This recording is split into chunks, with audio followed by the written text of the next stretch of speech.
Bonjour, bonsoir mes amis, partout où vous êtes dans le monde. Bon dimanche à toutes et tous. Voilà, j'ai été en train de lire et puis une idée m'est venue en tête que je voulais partager avec vous aujourd'hui dimanche 5 janvier. Une idée m'est venue en tête, je voulais partager avec vous une petite histoire, qui peut aider chacun de nous. Ça peut aider chacun de nous, franchement, cette petite histoire que je vais vous raconter. J'ai lu ça dans un livre. Alors, je voulais le partager avec vous. Parce que moi-même, consola kinga makasi, epesa kinga elo moko boye. Concernant kama kambo nyonso ezoleka na kati ya communauté na biso, na kati ya YouTube ya communauté na biso. Personnalité ya mutu basombaka yango te. Personnalité ya mutu batekaka yango te kaka po ozwa mwa mbongo mwa miette. Parce que de toutes les façons, mutu songolo mpakala aide yo te. Soki mukolo no okende komi nano te okokufa no pete. Donc c'est Dieu qui a les derniers mots ya vie ya mutu. Olobate kaka ke o se salir, o bebisa, o bafoué personnalité na yo parce que mutu moko boye azo aide yo te. Aedaka biso, mama boye aedaka biso, donc biso to sala ndeni te. Oko bafoué personnalité na yo kaka pona aide te. Tandeko personnalité à mutu ezali très important, très important. Alors je vais vous raconter l'histoire que je disais au début, hein. Je vais vous raconter une histoire. Voilà, j'ai lu ça quelque part. Mais ils ont concordé vraiment dans ma cambo, ils ont les communauté na biso ma cambo ya kose mutumoko boye bike basala mabe po na mboka mais kaka po oza na pasi pe si la te bandeko mutumoko pa aussi sa pasi na wazate kaka po oza na pasi ok ko fuka mela mutu wana po akabelo kaka. Je vais vous raconter cette histoire. Ezalaka na famille moko bazalaka ko vivre na petit village na un petit village là. Babande ko vivre na village moko ya muki. Ba vivre na village wana donc bango il faut ba cultiver po balia. De bakenda bilanga mama azaki papa mama na mwana bango ya mwasi. Ya moi jeune fille quoi. Seza boy. Alors po bali faut bakende bilanga. Faut basala hein ba cultiver ndenke ezalaka na ba village. Alors un jour papa moko azoleka azopesa ba papier moko lokola ba invitation hein na batu. Opesa batu na leka na ba quartier nyonso na ba village nyonso pona opesa ba invitation wana ba komi mama wana azalaki na mwana na ye baza na kati ya bilanga na bango po ezalika pembeni ya ndako bosa bilanga papa wana azwi papier atikeli papa azalaki na kati ya ndako siko mama atuni agangika na musika wana nini boya otala bayina mwana na ye baki kotala boy invitation batangi invitation wana bazo invité ba jeune fille nyonso ya mboka wana bazo invité bango parce que prince azolinga bala maintenant azana besoin ya jeune fille azana besoin ba jeune fille baya ebele ba se présenter et puis akopona à partir ba jeune fille wana mwana mwasi nini oyo ya kobala fille na bango ya 16 ans lera mona no bi mama nga pena okende balobi biso penza ba pauvre boye yo kanisi bozo mama na okende bapesaki bango une semaine ba se préparer po bakende na mboka na bango ya munene place prince azalaki bakei fi wana bandi ko se préparer mama ne bateki iloko fallait bateka biloko ya mike spete bandunda na bango légumes na bango fallait ka bateka po mwana bango asomba mwa elamba moko boye ya propre po akende pe ko se présenter propre titi bateki babiloko mwana mwasi wana alati akei Nanzela tala ba jeune fille, ba famille en mbongo, ya bani, do batu ebele, ba fille ebele. Ba komi wana, abandi komita lobi, awa penza na ana chance te. Al, babandi ka ndenge cérémonie ezalaka ti prince ayeko bima. Abi ba jeune fille nyonso boleka koto, balekisi bango tala mulongwa ba jeune fille. Bako koma ta 1000, ba ute ba village différent. Ba moko prince alobi condition pona ba la jeune fille bino nyonso ba kitoko. Mais pona ba la jeune fille na opesa condition moko. Na opesa chacun de vous po ya fleur, hein? Monika po ya fleur. Ba opesa mutu nyonso po ya fleur. Akende ko garder angwe pa bango. Donc to opesa bango ba graine pardon, ba graine kutu, ba graine na ba graine na ba po. Donc bogen na ba graine wana ba pesi ona po na mabele. Olingi pe otie mabele no na yo. Ba pesi bango ba graine kaka. Mutu na mutu azwa graine, aya ko zwa graine. Fo azolinga ava la prince. Soki après 6 mois toko bengisa bino lisusu boya. Oyo graine na ye ko bimisa fleur ya bien. Oh, fi wana nde akobala prince. Ba tsali mulongo ba bandiko pesa bango ba graine na ba graine. Mutu na mutu azui graine na ye. Mutu oyo fleur na ye ko bima bien le boyo zonga awa après 6 mois. Mutu wana fi wana nde prince akobala. Condition ka moko yango wana. Graine na yo ebimisa fleur ya bien, ebimisa fleur ya bien. Donc yon de prince akobala. Bazui mutu na mutu azui graine, batumtu bazui pe na ba po na bango bazaki na ba po na bandako te. Ba vase po no tiango. Fi wana akomi na graine na ndako, akomi ka mama ne balo parane batu ni balobi nini village na bango mobima balobi nini. Alobi mama tozui condition awa. Prince alobi batutu bo ba fi nyonso bazalaki wana bazalaki kitoko mais mutu na mutu azwa graine. Soki oza capable ko bate la graine wana ti ebimisa fleur. Ozo ba ko arroser yango tous les jours. Donc yonde mwasi okoki ko ba la prince. Ya mboka na biso. Condition yango wana. Al, bazui yena mama ne bazui vase ya bien, batie mabele ya bien na kati, al. Batie graine wana. Donc chaque tongo, chaque poko azo arrosa kango. Chaque tongo, chaque poko azo arrose graine wana. Chaque tongo, chaque poko. Ba finyo su place ba kende ki mututu au salang. So plus de 1000 hein, mboka mobimba. Mutu azo arrose. Fi wana siko atelemi wana liboso. Eleki ba 3 mois eloko ezo bimate. Atelemi bandi olela binzambe na rate nanga ka prince boye. Ni nange ezo bimate. Fleur nange ezo bimate. 6 mois après alobi nakende kaka naza nanga na fleur nange bimite me nakende kaka. Komaki neka kolela komi kolela. Ba opese konse to tiata fleur mususu alobi te kaka oyo kaka. Ti fleur ebimi pete.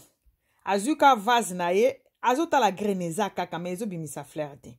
Azui vase na ye atie na mutu. Après 6 mois ale ye wana ta akzongi. Akuti leka ba komi azokoma boye na nzela ka azomona ndenge ba fi bazwana ba de fleur au monate ba fleur kitoko ba fleur kitoko bien nzambe nga rate libala ba komi kuna al ba fleur na bino yangoyo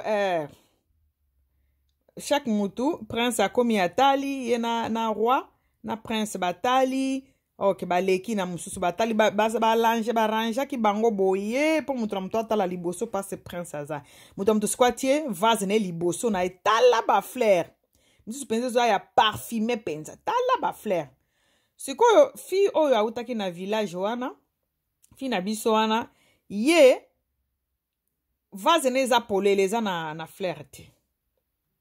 Lere prince akomi liboso na ya tuni me baninga nyonso ba fleur na bango ebimi ya yo ebimi te nde nini aolela kaka azolela lobi prince na okosa ote na sali nyoso na bando lala te tongo pokwa na arozaka Fleur nazo arose yango kutu na ba cantique mais Fleur nanga ebimite Fleur nanga ebimite na batu nyonso oyo kaka ya yo mutu ebimite alobi en tout cas mon prince ebimi na yango te ebimite ba film susu wana nyonso bazobeta masolo ndenge na bande ko arrosé 2 fois par jour na ba cantique ya bien ya amour yango na moni ke ezobima prince na papa na ye na roi bake na ndako babengi fi wana bamonaka prince abimi abengi fi wana o autai na village ya muke batu ya nzala wana babengi ye papa roi alobi oyo nde mwasi ya prince oh batu nyonso mwasi ya prince nde nini iye kutu Fleur na ebimi te balobi bomoni bino nyonso boza ba menteur bino bafi nyonso boza bato ya lukuta bagreno biso topesa bino bagreno prince apesa bino ekokaki kobota te po eza bagrene tobebisaki yango do eza bagrene moko ekoki jamais kobota etumbamaki tolingi komona kaka mutu oyo azali na busolo yango topesaki bino bagrene prince azalaki na besoin ya mwasi oyo alobaka solo do bagrene oyo wana topesa bino ekoki kobota te ekoki kobimisa Fleur te omoni ba Fleur na bino oyo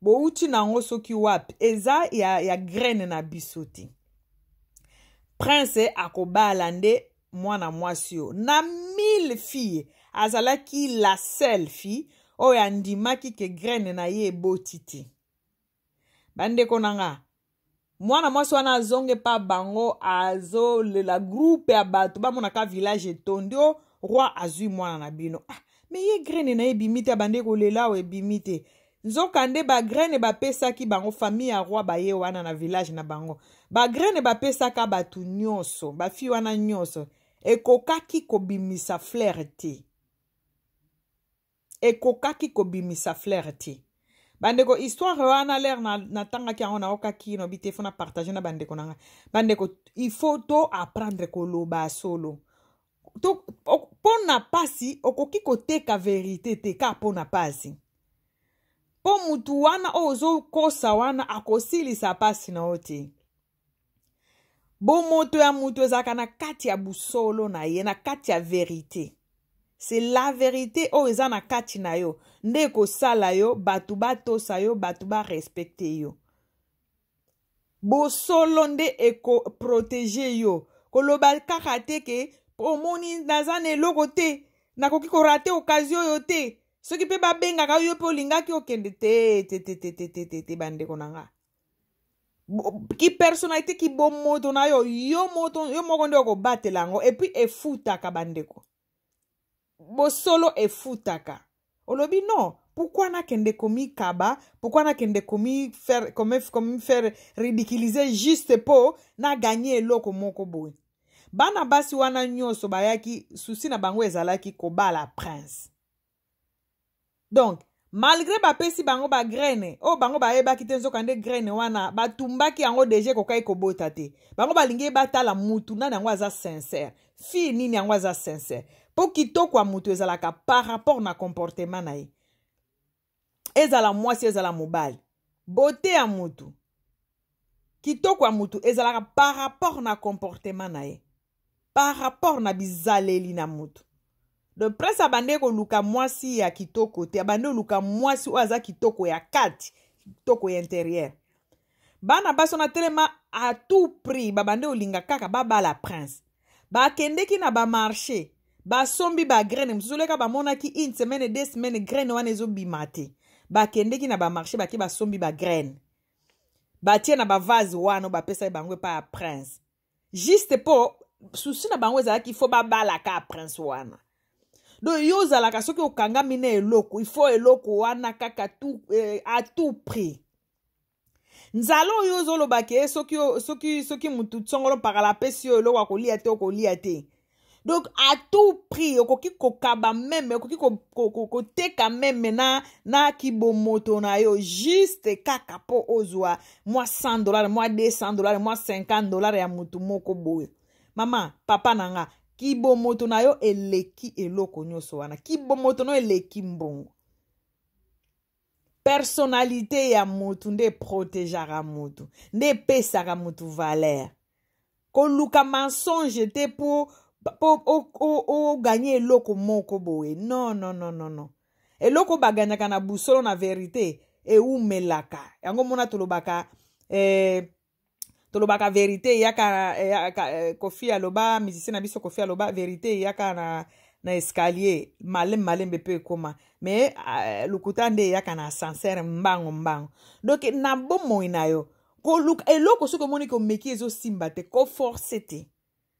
Pona yo kaki ba comédie be bazo bongo tonge to lia nini na periode ya ba fête ki bomoto na yo eleki soso wana ba pesi olia.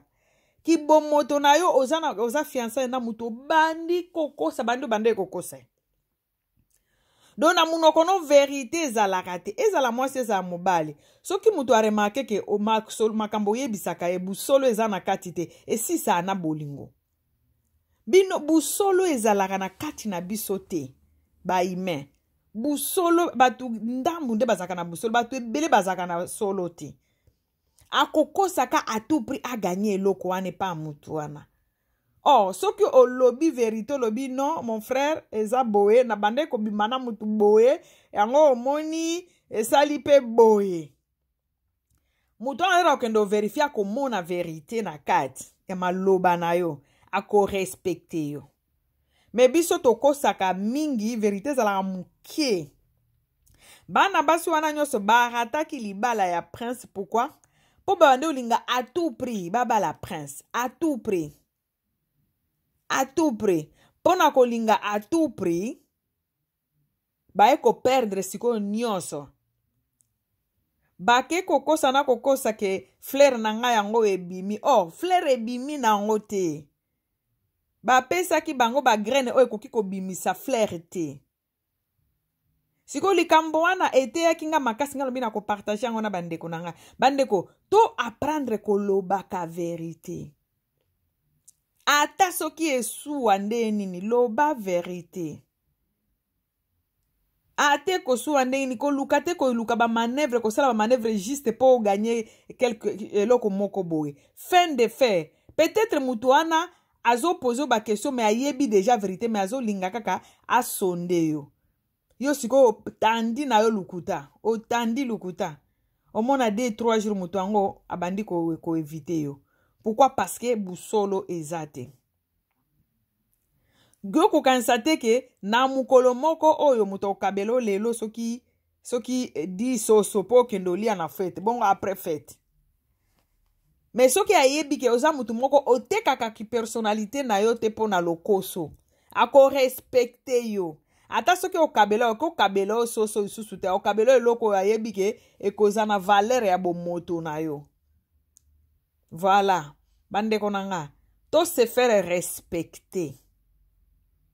Pona mutu a se faire respecter e utaka na kati ya maloba ya mutu wana bomoto ya mutu wana. Soki na kati ya munoko na yo oloba kaka vérité. E futaka. La pauvre fille a utaki na petit village. Mais alobaki azaki pe na posa obala prince. Po bomo na ye bonga, po vi na ye bonga, po famille na ye bonga. Mais lera ke na graine na ndako, abandi ko arrose yango avec des cantiques. Mais ezo botate asalaki nini? Azonga ki lera bazongi ayebisi prince nga na ye na fleur te. Po graine na ngai eboti te. Amoni place vérité zalaka très important. Graine nanga e botite. Azo expliquer prince azo lela. Na ebi vraiment eloko no loba, eza leçon du jour, eza na bato eko toucher bango. C'est pas pour rien na olobango. Azonge pa prince, ba ninga leka ba ozonga na nzela tala ba ninga ba mimi penza ba ba vase plein na ba fleur penza ozoka solo ya parfum des obima na fleur bango nyonso soki 999 personnes bango tu mutu na mutu na fleur na mutu na nini na ye comment on appelle ça na vase na ye eza fleur penza ya munene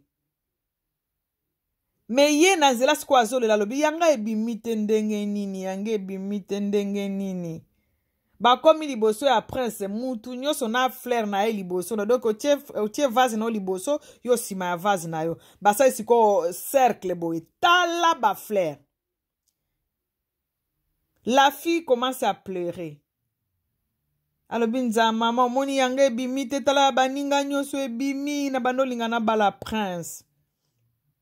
Atelemi liboso ya vase na ye vide kama bele na graine wana tie likolo alobi eboti te. Prince atuni mutu nyonso apesi histoire. Omoni prince na bande kolamuka na 4 heures naza ko arrosé na kantique na munoko na nga na bande ko sala boye mutu tu abeti histoire na ya leki na deuxième expliquer troisième expliquer.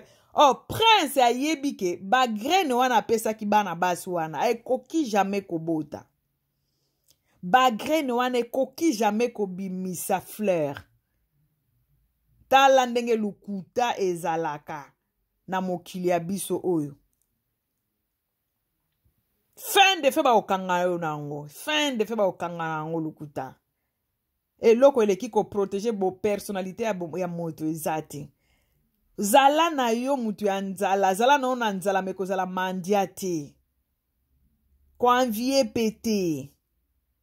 Donc baninga bakomo lakisa bazo lakisa ba fleur na bango bazo bete histoire papa ngana nyoko mi fona fleur pona lobaki tout coûte que coûte fona bala yo kaka yango na bande ko arroser yango na kantique kitoko na munoko bakomi epa ya mwana mwasi oyo azana vérité na munoko. Prince atali abandi déjà kolela lobi mon prince j'ai tout fait. Na bande ko arroser fleur na ni nanga graine nango tongo pourquoi na kantique na munoko. On a tout fait na zam na uti na famille a passe to bande obunda penza po na bala prince. Mais esimbiti. Prince atalié asimbie na loboko na aebisi bana batu ya misala bozwa nini na ewana vase na ye yaka na kati ya royaume. Baningo bazaki na fleur tala fleur na ngai tala fleur na bazo ganga. Prince amemi epa papa na lobi mwasi no bala ye oyo aza na busolo na munoko. Mwasi na ngai ye oyo alobi solo ya donc la seule parmi 1000 basi o bayaki. O alobi vérité kaka ye. Siko la fille ne comprenait rien. Ao lela ne kaka. Baebi c'était tika kolela yonde prince azu parce que yonde ozana busolo na batu nyoso baza awatie la seule qui a dit la vérité. Mandeko vérité futaka. Na bilelo dimanche na pasteur na bilelo dimanche na partager na bino leçon morale oyo. Na uti ko tanga ngona livre. Et salinga bien moko na bi fona partager yango na bino. Et salinga bien moko na ebisi bino bondi matin na bino partager nango na bino. Azo continuer kolela, azo lela ba ebisi te. Kolela te prince aponinde yo, tu es la seule personne, la seule fille qui a dit la vérité. Parce que ba graine ba pesa ki bino wana ekoki jamais ko bimisa fleur. Ba graine wana ekoki jamais ko bimisa fleur bande ko na ngai bo landanga. Prince alobi ekoki jamais ko bimisa fleur po ba graine wana ezaki ba graine ekufa. Ekokaki jamais ko bimisa fleur. Omoni ba fleur na bino boy au bango bandi ba ye nango eza ya lukuta eza oyo prince apesa kiti. Ba yo kasoni bango nyonso. Oh yange bimi obimandeni ne loko bakalinga ki deje obimandeni. E okay ko bimati. La fille pour la vérité. Au nom de sa famille, au nom de sa personnalité. pour la vérité. Azwaki prince pour la vérité. Vérité, c'est très important na bon moya moto. Très important. Ko sape ko baby sa bo moto na yo buki personnalité na yo pona ozo elo moko boy. Te. Zala na bo solo na munoko na yo, mzamba kokisela batu makambo ebele. Soko zo tambola na solo. Nzamba kokisa makambo ebele ko éviter jalousie ko éviter kokosa kosa donc zala mutu alobaka vérité et pesa ka mutu mwa kilo moko boye atoza ne loko te mais ozana personnalité na yo c'est très important pona kolinga ko bala prince bakosa ki bango nyos balobi frère na bango ebimi bakendeki na ba supermarché ya minene ezaka na ba ville na bango basombi ba graine siko ya bien wana si ba baby saki ata ba 100 €.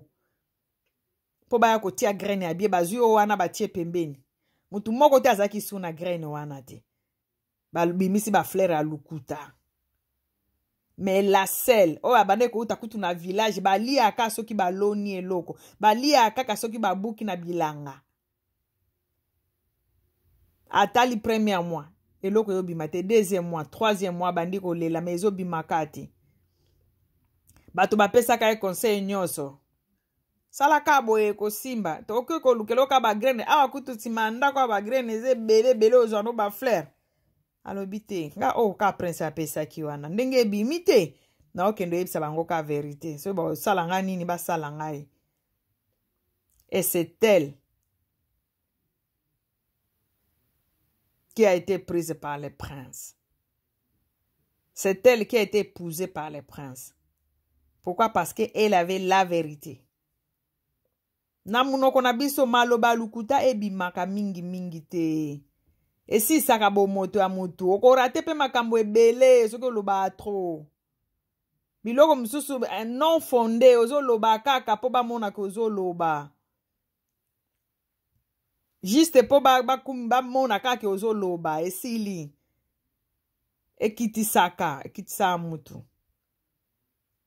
Soki vérité ezate vandanie, c'est mieux vandanie. Ko fonde makambo te po ebima vérité te. Nzamba lingi bongo ti. Cette histoire, je l'ai lue dans un livre. Je me suis dit, waouh, quelle histoire. Po balobaka, mutu ya mayele, bate ya kaye na masese. Mwana mayele, bapara bapesaka conseil na masese. Mwana azoba nde batandelaka ye nyonso likolo ya mesa. Et puis omona pe moko comprendre petit. Mwana mwasi wana azwaki principal alingaki te akende kosomba fleur mususu, graine mususu po ebimisela ye. Amemaki même graine wana prince apesaki. Ake ko présenter yango alobi mokonzi ebimite. Mon souci était de t'avoir comme époux. Mais ni nanga ebimite. Et prince alobi nga graine na pesa ki bino nyose koke ko bimisa ba fleur oboye nango te. Et la seule fille oyo azalaki na solo na munoko ye mutu abalaki prince. Fete ya munene akomi mwasi ya prince. Akomi princesse. Pona nini po alingaki ko bastel ntende ba alma balobaka. Donc obadi ozwi biloko ya koto na koto sangisi osali boye po epesa eloko moko boye ya bien te. Te. Présenter eloko ndenge ezaleli. Nzambe mutu atiaka loboko, nzambe mutu abeniraka, nzambe mutu apesaka. Donc il faut avoir l'habitude ya koloba, présenter eloko naturellement ndenge ezaleli. Dieu aime ça. Dieu aime ça. Nzambe alingaka yango mingi. Bande conseil du jour nazaki nango lelo yango wana.